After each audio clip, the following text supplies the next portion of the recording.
Hello everyone, আসসালামু আলাইকুম। কেমন আছেন? আশা করি সকলেই ভালো আছেন। আপনার যদি একটি ক্লাসিক ফেসবুক পেজ থাকে তাহলে আজকের এই ভিডিওতে দেখিয়ে দিব কিভাবে আপনি কনভার্ট করে সেটাকে প্রোফাইল টাইপ পেজ তৈরি করতে পারবেন বা কনভার্ট করতে পারবেন।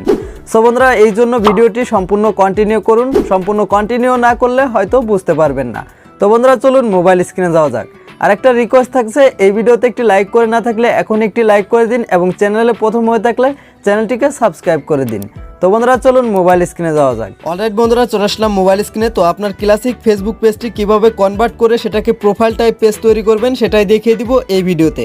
সো এটা করার জন্য ফার্স্ট অফ অল ওপেন করে দিবেন আপনার ফেসবুক অ্যাপ্লিকেশনটি। জাস্ট আমি পেজ অপশনে ক্লিক করে পেজে চলে যাচ্ছি। তো অনেকেই বলতে পারেন যে অনেক ফলোয়ার হইলে নাকি আপনার প্রোফাইল টাইপ পেজ তৈরি করে দিবে। আসলে এটা সম্পূর্ণ ভুল, কেননা দেখতে পাচ্ছেন এখানে কিন্তু আমার একটা পেজ রয়েছে। এই পেজটির উপরে ক্লিক করলে কিন্তু এখানে দেখতে পাচ্ছেন 0 লাইকস অ্যান্ড 0 ফলোয়ার্স। তো এটা কিন্তু অলরেডি প্রোফাইল টাইপ পেজ। তো এটা আমি কিভাবে কনভার্ট করলাম, সো এটা করার জন্য জাস্ট আমরা ব্যাক বাটন প্রেস করে চলে আসছি। তো নিচের দিকে স্ক্রল করব। তো এখানে আমাদের অরিজিনাল যে ফেসবুক পেজটি রয়েছে এটার উপরে একটা ক্লিক করে দিব। তো দেখতে পাচ্ছেন এটা কিন্তু অলরেডি ক্লাসিক ভার্সনে রয়েছে। তো ফার্স্ট অফ অল যে সেটিংটি করতে হবে সেই সেটিংটি আমরা চলে যাচ্ছি। তো উপরের দিকে দেখতে পাচ্ছেন সেটিং আইকন। সো এই আইকনটির উপরে একটা ক্লিক করে দিবেন। তো ক্লিক করে দেওয়ার পর দেখতে পাচ্ছেন পেজ ইনফো। সো এইটার উপরে ক্লিক করে দিবেন। এই ক্যাটাগরি থেকে আপনি অবশ্যই ডিজিটাল ক্রিয়েটার এবং পাবলিক ফিগার এই দুইটা ক্যাটাগরিতে কিন্তু আপনি রাখতে পারেন, তাহলে কিন্তু খুব সহজেই এই কাজটি হয়ে যাবে। তো জাস্ট তারপরে কি করব, আমরা ব্যাক বাটন প্রেস করে চলে আসব। তো তারপরে দেখতে পাচ্ছেন এখানে কতগুলো অপশন রয়েছে। তো অপশনগুলো থেকে আপনারা কি করবেন, ডান থেকে বামের দিকে স্ক্রল করে এখানে মোর নামে একটা অপশন পেয়ে যাবেন। সো এটার উপরে একটা ক্লিক করে দিবেন। তো ক্লিক করে দেওয়ার পর নিচের দিকে চলে আসবেন। তো নিচের দিকে চলে আসার পর এখানে রয়েছে copy link. So first of all আপনি কি করবেন, কপি লিঙ্কের উপরে ক্লিক করে আপনার ফেসবুক পেজটির লিঙ্কটি কপি করে নেবেন। তারপরে দেখতে পাচ্ছেন এখানে আপনার কত ফলোয়ার রয়েছে এই ফেসবুক পেজটি, এটা আপনি মনে করে নেবেন। তারপরে জাস্ট কি করবেন, আমি আমার নোটপ্যাডটি ওপেন করে দিচ্ছি। অবশ্যই এরকম একটি অ্যাপ্লাই ফর্ম আপনি পেয়ে যাবেন আমাদের কমেন্ট বক্সে, অথবা তাছাড়াও রয়েছে ভিডিও ডিসক্রিপশন বক্সে। তো এখানে লাস্টে রয়েছে মাই পেজ লিঙ্ক। সো এটার উপর জাস্ট ক্লিক করে আপনারা পেস্ট করে দিবেন। তারপরে এখানে রয়েছে আই হ্যাভ। তো দেখতে পাচ্ছেন এটা কিন্তু 1786 ফলোয়ার রয়েছে অলরেডি আমার, যে জন্য এটা দিয়েছে। আপনার ফেসবুক পেজে যতগুলো ফলোয়ার থাকবে ঠিক অতগুলাই ফলোয়ার কিন্তু আপনি এখানে দিয়ে নেবেন।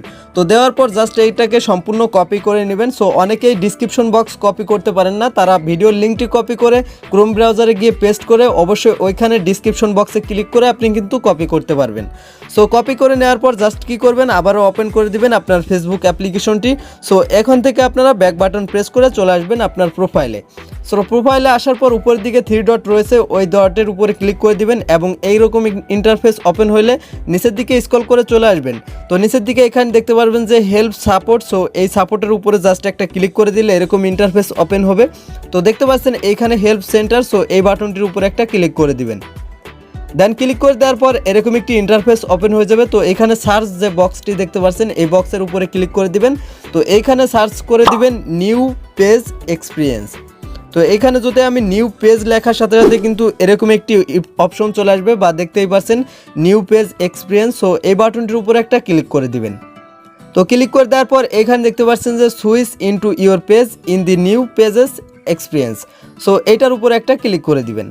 তো ক্লিক করে দিলে এরকম একটি ইন্টারফেস ওপেন হয়ে যাবে। তো নিচের দিকে স্ক্রল করবেন। তো নিচের দিকে স্ক্রল করলে দেখতে পাচ্ছেন যে এখানে ইয়েস আর নো রয়েছে, জাস্ট আপনারা নো বাটনে ক্লিক করে দিবেন। তারপরে দ্বিতীয় নম্বরে যে অপশন রয়েছে দি solution does not work. So এই বাটনটির উপরে জাস্ট একটা ক্লিক করে দিবেন। তারপরে যে ফর্মটা চলে আসবে, তো এইখানে কিন্তু এইটা আপনাকে পেস্ট করতে হবে। জাস্ট আপনারা এখানে জাস্ট কপি করে ধরে রেখেছেন এবং এইখানে জাস্ট আপনারা এটাকে পেস্ট করে দিবেন। সো বন্ধুরা, দেখতে পাচ্ছেন অলরেডি কিন্তু এটা পেস্ট করা হয়ে গেছে। আর অবশ্যই কিন্তু আপনার পেজের ফলোয়ার্স যে সংখ্যাটা রয়েছে ওই সংখ্যাটা দিবেন এবং ফেসবুক পেজের লিঙ্কটা কপি করে মাই পেজ লিঙ্কের ওইখানে দিয়ে দিবেন। দিয়ে দেওয়ার পর এখানে দেখতে পাচ্ছেন সাবমিট নামে যে বাটনটি রয়েছে, সো এই বাটনটির উপরে একটা ক্লিক করে দিবেন। তো দেখতে পাচ্ছেন এখানে থ্যাঙ্কস জানিয়েছে। তো তারপরে আপনার সম্পূর্ণ কাজটি ধরুন কমপ্লিট হয়ে গেছে। জাস্ট ব্যাক বাটন প্রেস করে আপনি আপনার প্রোফাইলে চলে আসবেন। তো এখন থেকে 24 ঘন্টা থেকে 72 ঘন্টা আপনি অপেক্ষা করবেন। অবশ্যই ইনশাআল্লাহ আপনার ফেসবুক পেজটি কনভার্ট হয়ে প্রোফাইল টাইপ পেজ তৈরি হয়ে যাবে। যদি কোনো প্রকার সমস্যা হয় অবশ্যই পরবর্তীতে আমাদের সাথে যোগাযোগ করবেন। তো বন্ধুরা, প্রোফাইল টাইপ পেজ ক্রিয়েট করতে বা কনভার্ট করতে কোনো প্রকার কোনো সমস্যা হলে অবশ্যই কমেন্ট বক্সে কমেন্ট করবেন। তাছাড়াও আমাদের ভিডিও ডিসক্রিপশন বক্সে ফেসবুক পেজের লিঙ্ক রয়েছে, চাইলে আমাদের সাথে সরাসরি যোগাযোগ করতে পারেন। তো ভালো থাকুন, সুস্থ থাকুন, দেখা হবে ঠিক এরকমই নিত্য নতুন ভিডিও নিয়ে। খোদা হাফেজ।